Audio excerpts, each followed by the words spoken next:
સુરત શહેરમાં દેહ વ્યાપાર અને બાળ મજૂરી જેવી ગેરકાયદેસર પ્રવૃત્તિઓ સામે પોલીસ દ્વારા સતત કડક કાર્યવાહી કરવામાં આવી રહી છે।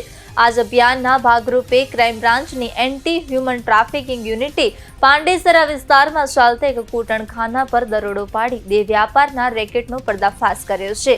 કાર્યવાહી દરમિયાન 3 મહિલાઓને મુક્ત કરાવવામાં આવી હતી, જ્યારે બાળ મજૂરી કરાવતા 2 સગીર બાળકોનું પણ રેસ્ક્યુ કરવામાં આવ્યું હતું। પાંડેસરા વિસ્તારમાં આવેલા ગુજરાત હાઉસિંગ બોર્ડના મકાનમાં ગેરકાયદેસર રીતે દેહ વ્યાપારનો ધંધો ચલાવવામાં આવતો હતો। આરોપીઓ ગ્રાહકો પાસેથી રકમ વસૂલી મહિલાઓને દેહ વ્યાપારમાં ધકેલી આર્થિક લાભ મેળવી રહ્યા હોવાનું સામે આવ્યું હતું। પોલીસના જણાવ્યા અનુસાર આર્થિક રીતે નબળી મહિલાઓનો લાભ ઉઠાવી તેમની પાસેથી દેહ વ્યાપાર કરાવવામાં આવતો હતો। વધુમાં સ્થળ પર 2 સગીર બાળકો પણ મળી આવ્યા હતા, જેઓ પાસેથી બાળ મજૂરી કરાવવામાં આવતી હોવાની વિગતો સામે આવી છે।